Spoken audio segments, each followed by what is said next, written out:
हितकारी हो तो हम ताली बजाएंगे। लेकिन बात तो ये है ना कि जो अच्छी योजनाएं चली आ रही थी, जनता को चिरंजीवी योजना का लाभ मिल रहा था, वो चिरंजीवी योजना रोक दी। जनता के लिए ये सोशल सिक्योरिटी की बात करते हैं, बीच में 6-6, 7-7 महीने बुजुर्गों को पेंशन नहीं मिलती, विधवाओं को पेंशन नहीं मिलती, जो मात्र 1,000 रुपए में आजकल वैसे भी कुछ नहीं होता, लेकिन कम से कम 1,000 रुपए अगर किसी गरीब आदमी को मिलते हैं तो उसका रोटी पानी तो चल जाएगा। तो वो पेंशन ही 6-6, 7-7 महीने तक रुक गई इनके आने के बाद।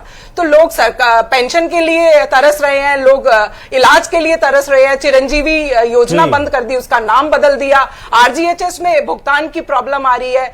तो अगर ऐसा होगा कि बजट अच्छा आएगा और उसका इंप्लीमेंट होगा, तो मुझे लगता है सकारात्मक विपक्ष के नाते हम तालियां भी बजाएंगे अगर ऐसा वो होगा।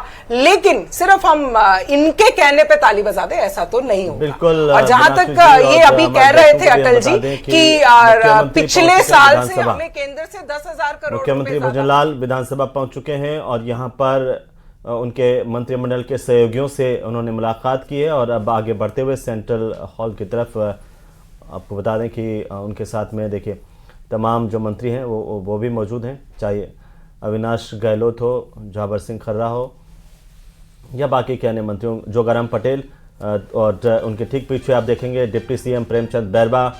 तमाम जो लोग हैं अब विधानसभा में अंदर प्रवेश करते हुए। तो आज के बजट को लेकर के ये मुस्कुराहट कुछ कहती है कि कई बड़ी घोषणाएं होंगी। सबसे पहले विधानसभा अध्यक्ष वासुदेव देवनानी से उनकी मुलाकात। जी हाँ, सौजन्य भेंट ये वासुदेव देवनानी के साथ, और साथ ही साथ बीजेपी के प्रदेश अध्यक्ष मदन राठौड़ भी यहाँ पर मौजूद हैं। तो आपको बता दें कि जो बजट सत्र है विधानसभा का, उसका सेकेंड पार्ट, उसका ये दूसरा हिस्सा शुरू होगा है आज से सदन की कार्यवाही फिर से शुरू हो रही है। और आज का दिन खास इसलिए है कि आज प्रदेश का, राजस्थान का बजट आने वाला है। वित्त मंत्री इससे पहले पधार चुकी हैं, यहाँ पर विधानसभा में आ चुकी हैं, और इसके अलावा अभी मुख्यमंत्री का भी आगमन हुआ है और मुख्यमंत्री ने यहाँ पर विधानसभा अध्यक्ष वासुदेव देवनानी से मुलाकात की। डिप्टी सीएम प्रेमचंद बैरवा को आप देख सकते हैं, साथ ही साथ आप जोगाराम पटेल को भी देख सकते हैं। मदन राठौर बीजेपी प्रदेश अध्यक्ष भी यहाँ पर मौजूद हैं। हर किसी की तरफ से बीजेपी की अगर बात की जाए या सरकार के मंत्रियों की बात की जाए, प्रदेश अध्यक्ष की बात की जाए, उन सभी का यही कहना कि ये बजट बेहतरीन होगा, ये बजट हर वर्ग के लिए बेहद खास होगा। सभी के लिए कुछ ना कुछ इस बजट में है। अब ज्यादा वक्त नहीं बचा है जब बजट जो है सदन के पटल पर रखकर पेश करने के बाद वित्त मंत्री बजट भाषण देंगी और बताएंगी कि प्रदेश की सरकार ने प्रदेश की जनता को क्या कुछ सौगातें इस बजट में दी हैं। बिल्कुल। और देखिए, जब सीएम मुस्कुराहट भरे अंदाज में दिखाई दे रहे हैं तो जाहिर सी बात है कि अब घोषणाएं बड़ी होंगी जिनका इंतजार है। और हमारे सहयोगी हमारे साथ लगातार बने हुए हैं, साथ ही साथ बड़ा पैनल हमारे साथ हैं जिस पर हम लगातार चर्चा कर रहे हैं। आशुतोष जी, आपके पास की क्या सिर्फ घोषणाएं करना चुनौती है या घोषणाओं को इम्प्लीमेंट करना चुनौती है कि वो धरातल पर उतरे और तय समय में उतरे?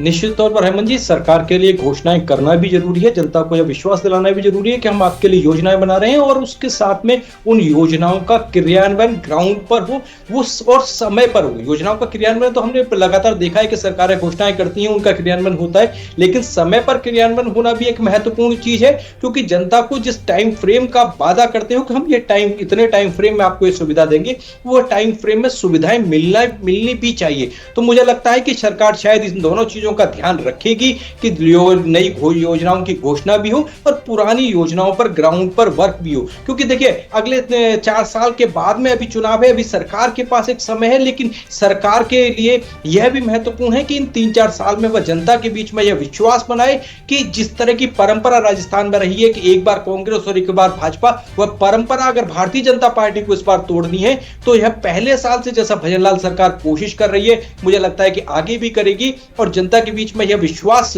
मजबूत करेगी कि यह सरकार केवल वादे करना नहीं जानती थी, घोषणाएं करना नहीं जानती थी, धरातल पर उनको पूरा करना भी जानती है। और अगर सरकार ने ऐसा किया तो निश्चित तौर पर हमको देखने के लिए मिल सकता है कि जो 2028 का विधानसभा चुनाव होगा, शायद उस समय जनता भी अपनी परंपराएं तोड़े, क्योंकि राजनीतिक दल घोषणाएं करके भूल जाते हैं तो